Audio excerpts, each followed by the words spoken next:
Mengapa rakyat Indonesia membiarkan praktek KKN keluarga Jokowi?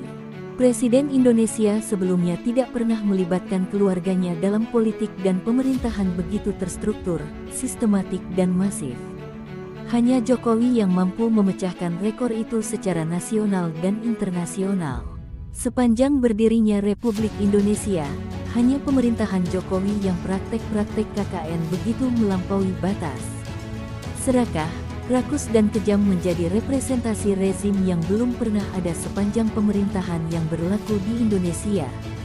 Jokowi seperti ingin mengubah NKRI menjadi negara monarki. Tak sekedar dianggap publik syarat korupsi, bahkan sebagian besar keluarga Jokowi dilibatkan dalam politik dan pemerintahan tanpa etika dan kepantasan.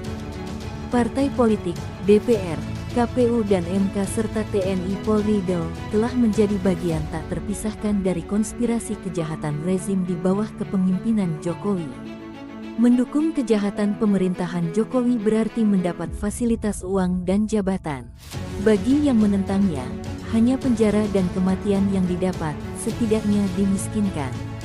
Anak, menantu, ipar dan kini keluarga besan Jokowi ikut memangku jabatan pemerintahan. Setelah Gibran menjadi wali kota Solo dan sekarang Wapres, Bobi Nasution menjadi wali kota Medan dan Anwar Usman tetap dipertahankan sebagai hakim MK.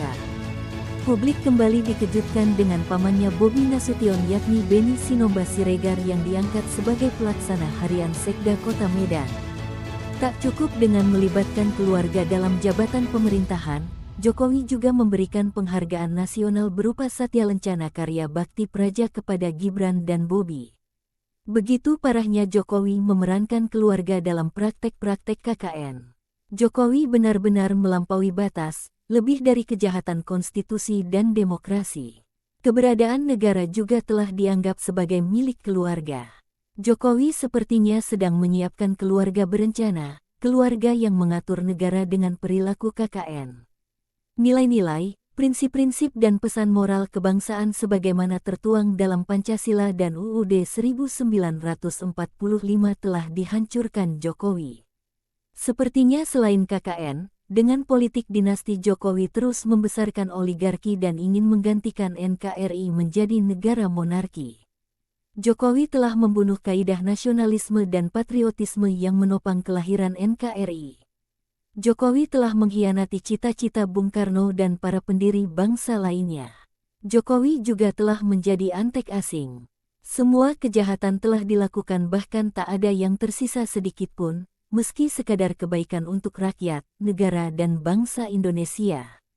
Jokowi hanya terus memelihara kemiskinan dan kebodohan rakyat agar bisa dimanipulasi dan terus melanggengkan kekuasaannya. NKRI diambang kehancuran, seiring Jokowi membangun keluarga berencana dan membangun KKN yang terstruktur, sistematis dan masif. NKRI mungkin hanya akan tinggal sejarah, semua bermula dari satu orang yang kemudian melibatkan keluarga. Keluarga yang aktif menjadi keluarga berencana, keluarga yang identik dengan KKN. Keluarga sebagai fondasi masyarakat, baik buruknya keluarga menjadi baik buruknya bangunan kehidupan berbangsa dan bernegara.